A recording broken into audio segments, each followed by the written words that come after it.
Hello and welcome back. As my new habit is, I'll try to keep it around 5 minutes, so I'm just going to get cracking. In the skincare department, I've been particularly lazy at night lately. To make sure that I don't go to bed with all of this on my face, I've been keeping my Filorga Micellar water next to my bed with a bunch of cotton discs, and I feel that it does a really good job of removing makeup. I have to go at it a little bit over my eyes, but I'm not too phased if there's a little bit of mascara stuck in my lashes, as I'll give it a proper cleanse the next morning. Next is an interesting one. It's the Noreva Anti-Brown Spot Concentrate. I often feel that targeted treatments, like for pigmentation for example, has very watery or thin textures, and then I end up not using it because it feels like it just does nothing. This is a thick-ish creamy texture, and it just feels like it's going to stay there where you apply it. So I actually am quite good with using this once or twice a day now, and I'll give it a month or so and then I'll report back on how I think it is working. And the last skincare item is Dermalogica's Super Sensitive Shield, and there's a love and a hate in here. It has it had rather, a little nozzle that you just sort of supposed to pour it out with into your hand and spread it. But the actual sunscreen is too thick, so the first time I used it, I sort of squeezed the tube and the nozzle exploded off the bottle all over my dark jeans and black top, which I was obviously thrilled about. So after a couple of days, I rather removed the nozzle completely, and now I just work with the open little bottle, and it works fine because the lotion is quite thick. It doesn't run out into your hand or anything like that. I like that it's a moisturizing formula. I'm not into mattifying sunscreen, so if you are, this might not be for you. Moving swiftly along to makeup, I am so extremely thrilled with this MAC Cinderella 6-pan eyeshadow palette. It's called the Stroke of Midnight palette. It is launching in the next couple of weeks. I'll have a blog post soon. By the way, a lot of these products I'm featuring today have not been featured on the blog yet, so I'll leave a link in the YouTube description box if you would like to subscribe either via blog loving and directly, or receive emails directly from me. You can do that to see like swatches of this and reviews of other products that I haven't quite gotten to yet.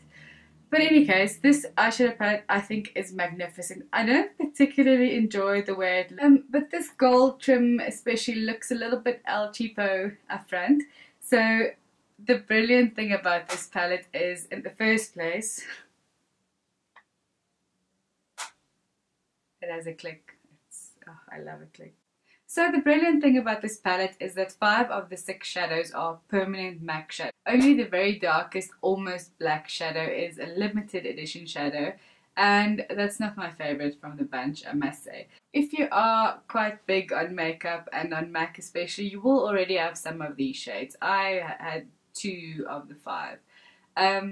But this palette I think is going to be my travel buddy from now on, because you can do a complete look with a one palette. It's quite compact. I mean, it's not really big. It's the size of my hand palm, I would say. So I'll get the blog post up as soon as possible because I think they're launching somewhere in the next couple of weeks. I can honestly say the quality is perfect. You don't have to go swatch it first. So I'd say the best way to get hold of one is to keep an eye on their online store. But I'll link everything I can in the description box. With that eyeshadow, I've rediscovered the Beautique angled eyeshadow brush. I have a lot of fluffy blending brushes, but somehow I really like that the bristles are quite firm, almost stiff. It's quite dense. I can do an entire eyeshadow look with just this brush. On my cheeks, I've been enjoying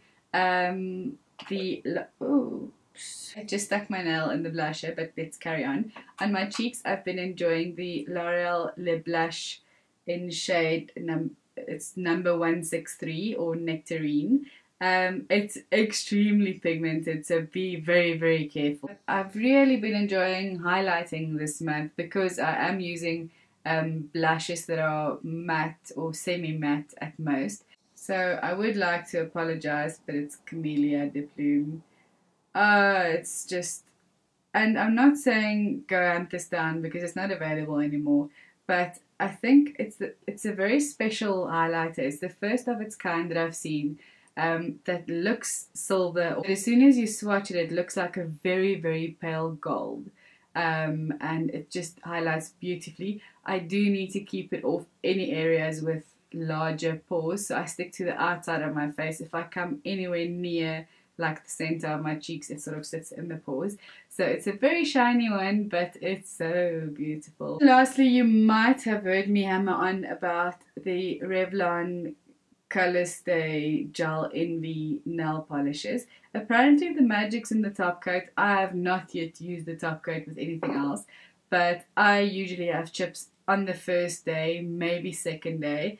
With this, I can go anything between 2 and 4 days. So I also will be doing a blog post in the next week or two with the shades that I've since bought, which is quite a few, and how I find them. Sort of just a heads up, there will be a lot of giveaways on my blog starting next week. I'm turning a fabulous 4 years old, so I thought I would celebrate that with a couple of giveaways to say thank you and cheers to the next 4 years, hopefully. Thank you for watching, and I'll chat to you again soon.